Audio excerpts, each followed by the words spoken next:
Hi, and welcome to Business Influencers. Happy New Year, everybody. Hope everyone had a wonderful New Year's. Here we are in 2022, and this is going to be a fantastic year. Yes, we're still dealing with this COVID situation. But again, as you've heard here many times on our show, we can only control what we can. It's the people that learn to control what they can, their communication, their behavior, their attitude, their emotions, choosing the emotions to deal with the situation and their course of action. Let's make this a year that takes your business and your level of influence to the next level. We have a great show today, and we want to welcome those that are new to Business Influencers here with TALRadio. This is a show that, again, we bring in leading experts in their areas of expertise, not telling you how, when, or why to do it, but sharing from their personal experience that allows you to draw your own conclusion what that means to you. And we're going to be talking today with the world's best courage coach. Yes, you heard that right. The world's best courage coach. So, hey, last year was a difficult time. 2020 was a difficult time, but it was those people that used resilience and that were courageous that were able to see the blessings disguised in these challenging times as a way to grow and expand their lives in business. And today you're going to be learning that from a gentleman that I know personally. His name is Laban Ditchburn, and he's originally from Australia, now residing in Mexico. And Laban is a motivational speaker, author, coach, and a proud carnivore and an avid cricket fan. He is passionate about health, well-being, and personal growth. He uses his own experiences as fuel, and his stories will empower you through unashamed vulnerability. I love that. They will force you to rethink what you thought was possible and how you can now head towards a life you only ever read about. And without further ado, we welcome Laban to the show. Laban, how you doing today? Muy bendecito, Chris. Muy bendecito, which for those who don't speak Spanish, it means I'm very blessed. And thank you very much for having me on the show today. My wife would love you for that. My wife is Spanish, so she would know exactly what you're talking about there. Well, you happen to be in a great place right now where it's nice and warm, where I'm dealing with we're up here in the New York area. It's very cold. We have black ice on the roads. It's not a good day to be driving around. Well, it's a foreign concept being based here in the Caribbean part of Mexico, Chris, and Feliz Año Nuevo. It's a big happy new year to all the audience as well. Well, thank you so much, Laban. So Laban, when you talk about the word courage, people, I guess, have heard that word courage, there's a definition of it. I'd like you to define, from your perspective, so people can then draw their own conclusion what that means to him or her, what courage is. So wonderful question to start off. And before I answer that, I'd love to stipulate something really important before I do. You, Chris, have the ability to be the world's best courage coach also. The person listening to this now has all the ability within you to become the world's best courage coach. This is not a title that I'm declaring only for myself and to knock others off the pedestal. This is a declaration that I make to myself. And every morning I get up and I ask myself the same question: how would the world's best courage coach conduct himself? And what that allows me to do is to plow forward with my life.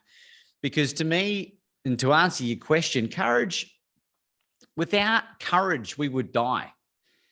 The minute courage that it takes to get out of bed in the morning or to take a breath of oxygen, to me, these are all acts of courage, albeit, on different scales. And so courage really is the most important thing that I can think of, that if we have lots of it, it'll allow us to live a life that we can only ever read about in fiction. So I'm happy to explore that in a bit more detail, but that's my sort of synopsis. Wow, I love it. And when we talk about courage, is this something like, that people incorporate at certain times, or is this something that should be consistent? They always say that, we only grow when we come out of our comfort zones. and that we do things that are uncomfortable to then grow and expand. And you got to have that level of courage. What does that process look like in, from your experience that you can share with the listeners here today? I lived in fear for such a long time, which I think is the opposite of courage.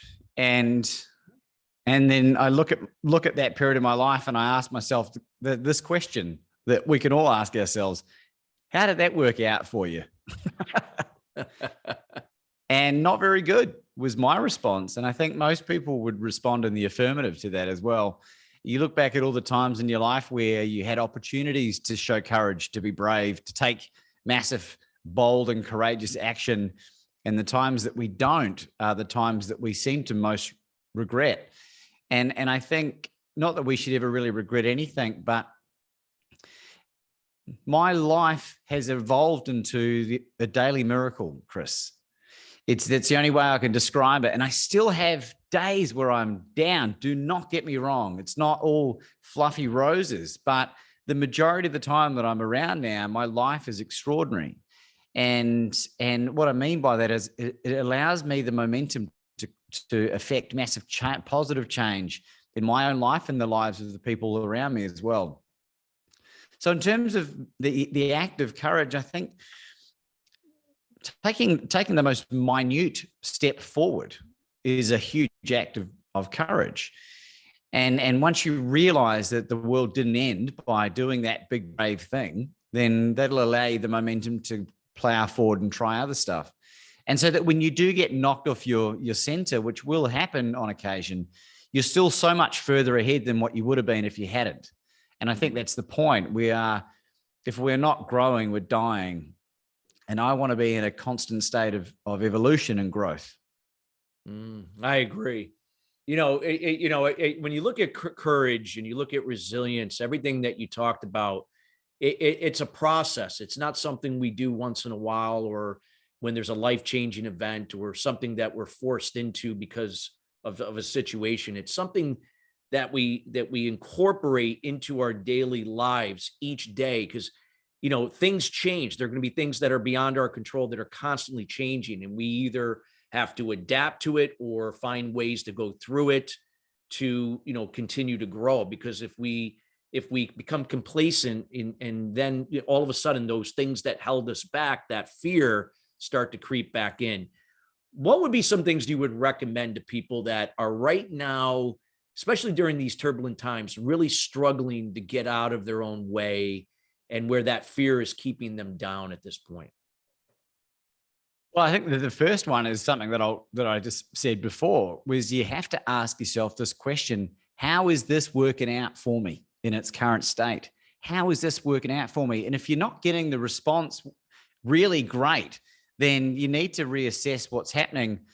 And I think the beautiful byproduct of being courageous and brave is that you inspire those that you care about the most. The feedback that I get from my family, that for many years, some of whom have been quite estranged, just seeing the transformation in my own life, applauding me out of the blue, saying, we're so proud of the man that you are becoming and what you're doing. You're inspiring me to be brave and courageous. And I think that's a really important distinction. It's not about me anymore, not in the same way, at least. I've kind of got an obligation to plow forward, to allow other people to break out of their own, and if everyone did that on the planet, you can imagine what kind of lives we'd be living. And I think that's the simplicity. If you make it about the impact you can have on other people, that will allow you more confidence and more bravery, more courage to go forward, I think. Yeah, no, I agree. It's so important. I know for me, finding the courage, it came through developing a daily routine to kind of change the way my thinking, because my thinking was always negative. I was always the guy, glass half empty, the world's after me. I was a victim, and I always had these excuses, and I grew up. That's how I grew up. And so, I could sit there and say, oh, it was my mom's fault, my dad's fault, or the, people I hung around with. But when it came down to it, I had to own that. It was my responsibility as an adult that if I, just like you said, if I'm not, happy with where I am right now in my business or my career or my well-being or my relationships, all of the above, I can't keep going back to say, well, it's because of this, this, and this is why. I can't control those things, but I can control what I can control. And those are the things I can change. What would you say, with that, that that you can take ownership of something like that to make it more consistent, that you said to make, to turn that around and allow courage to kind of change that way of thinking over time? Well, you just reminded me of something really important, and you are directly responsible for me adopting this particular mantra, because Jack Canfield, former guest on the show, came on my podcast and spoke about the swear jar for negative self-talk. And one of the main catalysts for my own growth, Chris, has been the total removal of negative self-talk.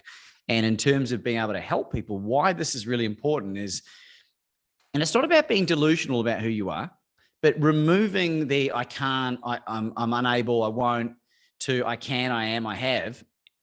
And what it does is it allows you to become hyper conscious of how people around you are speaking. And when you do that, it allows you to realize who is in your life that maybe is not serving you very well, which falls into another part of my life, which I'm getting really good at. And it's keeping at arm's length or further people in my life that do not serve me well. And because we need people around us that give us that momentum and that encouragement to succeed. You don't want to be around naysayers or people that have negative self-talk, because it normalizes it for us. You want to be around people that are going to lift you up and inspire you. And so that's another weapon that you can have in your armory that's been profound in my own growth and self-development. Yeah, I like that. And again, it's something that if that's going to start to change the way things that you're doing, how it reflects in your confidence and your communication to yourself and other people, your behavior, that it's that consistency. We got to keep reminding ourselves, and we start to slip back into that stinking thinking, that we got to catch ourselves. Yeah, and especially in Australia and New Zealand and the UK, it's not quite so dramatic in the US and Canada and South Africa, but it's negative self-talk or self-deprecating humor is used in the common vernacular all the time. And I look back at some comedy that I did years ago, 6-7 years ago, and it's cringeworthy looking at how poorly I spoke about myself. And it was a direct reflection, even though it was done in jest, my subconscious can't work that out. Yeah. And so now very rarely will you ever hear me saying anything negative about myself. It's a total accident if it happens.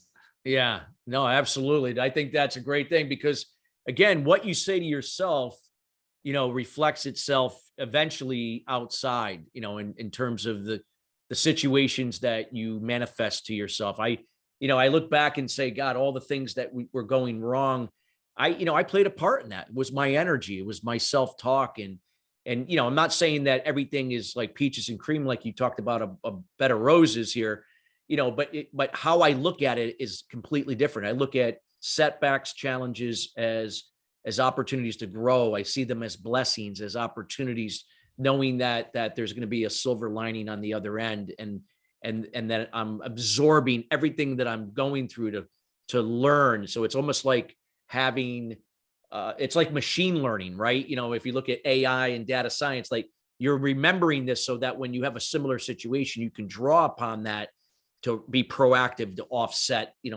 falling victim like I did in the past. So I love what you just said there. So true.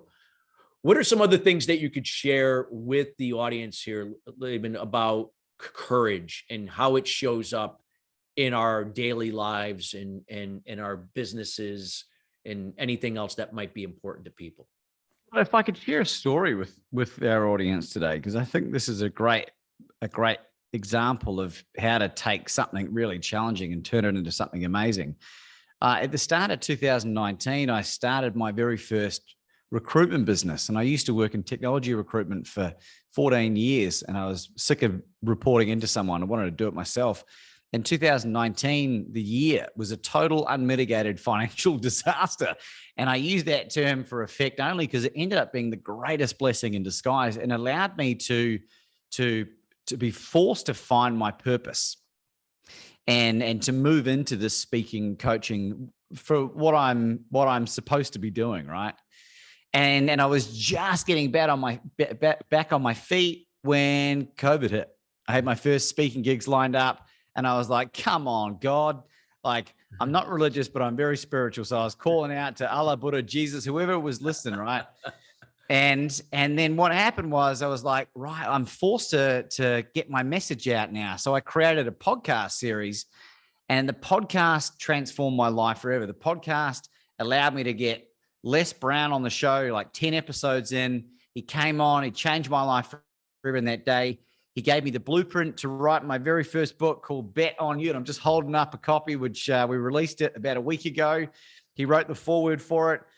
I've had the most extraordinary people on the planet who have been the 5 people that I've spent the most time around, because we've been in lockdown where we were in Australia for the longest part of the world, and transformed my life forever. And in the process, my darling fiance and I have set a record at the hospital in Melbourne, Australia there, for the most consecutive number of miscarriages, with 15, including 2 ectopics. So all the while the business was going bust, we were having ectopic and miscarry after miscarry after miscarry.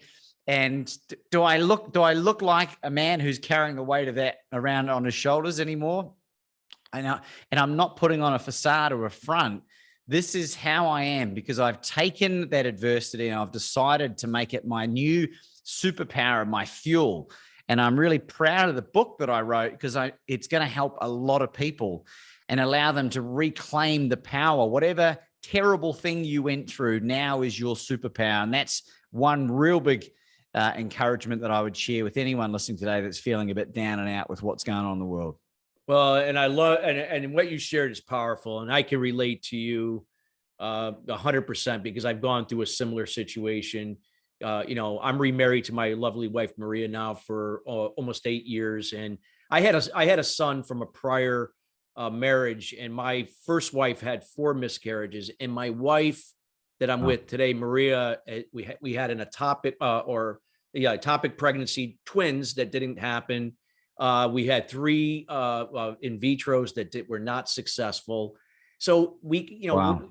And that was it was difficult for her. It was difficult for both of us, but more on her because she didn't have children. But we, instead of falling into the problem, you got to look at what can I do from this? Where can I go? Could maybe, I told my wife she can help other women that are going through this situation and to see the upside. So I love what you shared there, because that really uplifts. Sometimes things happen beyond our control, but we have to not get caught up. We got to focus on where we could go within our control, that we can be of value and serve that purpose that we're meant to be here for. And you call it your superpower, which I think is fabulous. So yeah, and it's so great that you share that, and I appreciate you sharing that, because I know it helps normalize it for other people that are so caught up in the shame of whatever they've gone through that's totally out of their control in many cases. And just to give people an update on Anna, like, we're getting to the root cause of why it's happening, and now she's moved into becoming the world's best trauma recovery coach, and is sharing her message that's inspiring women in Russia, and because she's Russian, and in the Western world where they speak English, and having a positive impact on everyone that she connects with. So it's and if it's supposed to happen, it's supposed to happen. If not, we'll just adopt, and if not, we'll just steal someone's child. I don't know. Or I'm sure there'll be some people that would mind to loan their child for a little time being to get a break, right? So, man, I'm so clucky. It's ridiculous. I think, is that even a thing? I think it might be broody if you're a man. Very broody. Yeah. But no, it's a process. And like I said, courage is so important. And what you're doing right now to be a catalyst and a role model for that, Laban, is so important. What are some of the things that you're right now? You got the book coming out. That's coming out shortly, or it might even be out right now. And what are some of the things that you're looking to do to help people develop this level of courage? If we could share that, and so they have some information on some resources. So this is a beautiful question. And what is front and center at the moment is this world's best has really it's got legs and it's run and it's really powerful. There's a movement of people at the moment that are adopting a world's best in their chosen niche or niche in their field of expertise. And it's the commitment that they're making to themselves. So what we are doing, we've got a mastermind group that we are putting together. We've already got a couple of people joined up already. And it's where you can have a safe space to come to this group with your challenges. And basically the only prerequisite is that you have to adopt a world's best in your chosen niche. And, we've got people like the world's best reclamation coach and the world's best podcast monetization coach. It could be whatever it is that resonates and reverberates deep within your soul. And that movement will inspire a whole nother generation of people to be brave and take massive action. And that's something that's really powerful. That's going into another book that I've started writing as well. The podcast, which was called Become Your Own Superhero, we're rebranding as World's Best. And we really want to take this movement supernova. And it's something that I'm so proud to be associated with, because it's never felt more right than it has right this moment in my life. Wow, that's great. That's great. So I love everything you're sharing and everything that you're doing with the channels that you're using to, share this content and impact people's lives. Any other things that you would like to share with the remaining time that we have on the show today that can, like something that can really resonate for either expand on what you've stated or something else that you haven't shared yet that can really say when somebody's thinking about courage, that they could say, wow, I get it. This is something that I got to go within and just take the bull by the horns, and I just have to do it. What could that be, or something you've mentioned, or you can expand on? Well, what people don't know about me on this channel, at least, is that over the last 6 years, Chris, I've conquered drugs and alcohol and gambling and philandering and negative self-talk and limiting beliefs. I lost 60 pounds of body fat. I put on 30 pounds of muscle. I started ultra marathon running, and I found my purpose. I met the woman of my dreams, and I'm the happiest I've ever been by such a long shot that it's unbelievable in many cases. And it's not that my life is perfect, far from it, right? Still a work in progress. But I document this in the book, Bet on You. Bet on you for anyone that struggles with addiction, because the courage that I took to reach out for help, and Les Brown says this better than anyone, ask for help so that you can remain strong, not so that you appear weak, and keep asking for help until you get it. Chris, I have asked for so much help. It's unbelievable. And I'm so grateful for the people that have contributed in my life. And so if you're sitting out there and you're wondering how the hell you're going to take on 2022, you got to ask for help. And so I would encourage people to read my book, Bet on You. It's a beautifully written book. It's so entertaining, if I do say so myself, but also in the opinion of some other really amazing people. And that book will give you permission to be okay with whatever turmoil you got going on in your life. Yeah, I love it. And it's books like yours, Laban, that again, they're transparent, they're authentic, it's real, you're being vulnerable. And those are the things that people relate to and understand. They feel like you're speaking to them. There's something compelling about what you're sharing, and you're now inspiring me to do something that I know I've been avoiding for a long time that I have to address. And that's where that's where that courage, it's got to come from within. You can inspire someone, but you can't, it's not that you could do it for them. They have to take that responsibility. Would that be safe to say? Oh yeah. One last question. We can all ask ourselves, what will my life look like a year from now if I keep doing the same thing? Yeah. Ask yourself that, listeners, and those that will be listening. Ask yourself that. Write that down. It's very, very important. I always find that when you ask questions, not only to other people, but more importantly, first to yourself, that a lot of times those answers that you're seeking could be come in time, but you got to ask yourself that. Now, you can either say it verbally, write it down, whatever works for you. But I find that works about 99% of the time with me, that works. Oh, Fantastic. Powerful, powerful. Well, Laban, we have come to the end of the show. I wanted to leave about a minute or so that you can share with the audience some, how can they get in contact with you? Where can they get their hands on the book? What are some things that you're working on that you'd like to share with the listeners? Well, look, some great questions, and the best place that people can stay connected is through the website. We've got links to the book. It's on Amazon. It will be available through some other channels eventually as well. We recorded an audio book, which will be available for those that like to listen. LabanDitchburn.com. There's only one of me on the planet. LabanDitchburn, like dig a ditch and burn. And for those that are curious, Laban means fight in Filipino and yogurt in Arabic, which explains why I'm so cultured. The yin and the yang, right? The yin and the yang. Oh, I love it. We highly encourage everybody to get in touch with Laban. We encourage you to reach out on Amazon, buy the book. And this is a book that is going to help you in so many profound ways. There's an audiobook version. Get to know Laban, reach out to him on his website. I've gotten to know Laban over the last year, and he's just as genuine, authentic, and transparent as it comes. And it doesn't get any better than that when you're meeting people that are going to help impact you and where you are and where you are desiring to go. This is the types of people that we bring onto this show each week to help you move your life and your business forward. We want to wish everybody a joyous new year. 2022 is going to be a year for many that they're going to see great transformations. Again, it's up to you to decide why, and what you're going to do with it. And we'll see you next week at the same time here on Business Influencers with TALRadio. Have a great day, everybody.